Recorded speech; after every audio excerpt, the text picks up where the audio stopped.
இன்று இதமான காலை தென்றலில் அனைத்து அன்பும் பண்பும் பாசமும் நேசமும் நிறைந்த நட்புகளுக்கும் உறவுகளுக்கும் என் இனிய காலை வணக்கம்.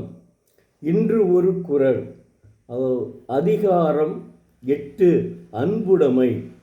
தெய்வப்புலவர் திருவள்ளுவர் அன்பிற்கும் அறத்திற்கும் தான் முன்னுரிமை கொடுத்துள்ளார். அதனால்தான் இந்த தடவை இப்போது அன்புடைமையை எடுத்துள்ளேன்.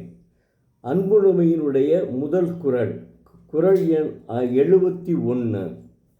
அன்பிற்கும் உண்டோ அடைக்குந்தால் ஆர்வலர் புன்கண்ணீர் பூசல் தரும் என்கிறார். அதாவது தெய்வப்புலவர் திருவள்ளுவர் அன்பிற்கு அடைத்து வைக்கும் தாழ்பால் உண்டோ? இல்லை. அன்பினை பிறர் அறியாமல் அடைத்து வைக்கும் தாழ்பால் உண்டோ? இல்லை. அன்பினை பெற்றவரது துன்பத்தினை கண்டபோது வெளிப்படுகின்ற கண்ணீரே அதனுடைய அன்பிற்குரியவரது உள்நின்ற அன்பினை எல்லோரும் அறியுமாறு காட்டிவிடும் என்கிறார். உண்மைதானே? சிந்திச்சு பாருங்க. ஒரு மனிதனினுடைய அன்பு எப்போவுமே ஒரு பிறர், அவனுடைய நண்பன் ஒரு துன்பத்தில் இருக்கும்போது அவனை அறியாமலே கண்ணீர் வரும். அதற்குத்தான் அன்பு என்று பெயர் என்கிறார். எவ்வளவு அன்பை எப்படி அன்பிற்கும் அறத்திற்கும் தான் அவர் முதலிடம் கொடுத்துள்ளார். பிறர் துன்பத்தை கண்டபோது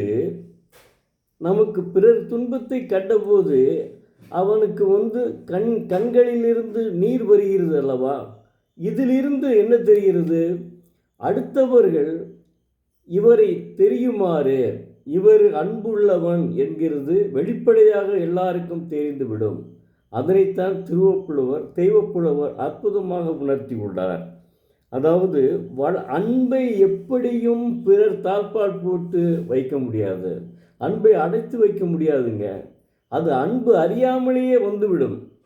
நீங்கள் இப்போது இந்த விஜய் டிவி, ஜி டிவிலாம் நீங்கள் இப்போ கேட்டிருப்பேன்னு நினைக்கிறேன்.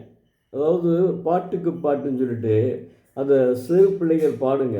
அந்த பாட்டை கேட்டவுடனே அவருடைய தாய் தந்தைகள் அப்படியே ஆனந்த கண்ணீர் வடியும். அது அன்பு கண்ணீர், ஆனந்த கண்ணீர், அன்பு கண்ணீர். இப்படி அன்பை எப்படியும் அடைத்து வைக்க முடியாது. அதாவது அதுக்காக தான் நம்ம திரைப்பட பாடல்களுடைய அன்புக்கு நான் அடிமை என்று பாடியிருக்கிறார்கள் திரைப்பட பாடலாசிரியர். அப்போ ஒருவன் அன்பிற்கு அடிமையாவது உண்டு. இப்போ ஒரு எதிரே இருந்தாலும் அவனிடம் கடுமையாக பேசாமல் அன்பினால் பேசினால் அவன் மகிழ்ச்சி அடைவான். அவன் நம்மளை எதிரின்றதை நினச்சி பார்க்க மாட்டான், விட்டுருவான், அவ்வளோதான். அதனால் அதற்குத்தான் அன்பிற்கு அவர் முதலிடம் கொடுத்துள்ளார். அதனால் நாம் எல்லோரும் அன்புடன் பாசத்தோடும் வாழ்வோம்.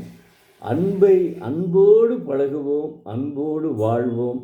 எல்லாரும் அன்போடு இருப்போம். வாழ்க்கையில் என்னத்துங்க கண்டோம்? வாழ்க்கை என்பது நீர்க்குமிழிங்க. அந்த நீர்க்குமிழி அப்படிப்பட்ட வாழ்க்கையில் பிறருடன் அன்புடன் இருந்தால் என்ன? ஏன் நீங்கள் அன்பை வெறுக்கிறீர்கள்? அதைத்தான் அவர் சொல்கிறார். நான் சொல்லலைங்க, தெய்வப்புலவர் திருவள்ளுவர் சொல்கிறாரு. அதனால் நம்ம அன்பை வெளிப்படுத்த வேண்டும். அன்பை வெளிப்படுத்துவது நம்மளை அறியாமலே வந்துவிடும். அதுதான் மனித உணர்வு, மனித உணர்ச்சி. நன்றி, வணக்கம். நாளை மீண்டும் ஒரு குறளை பார்ப்போம்.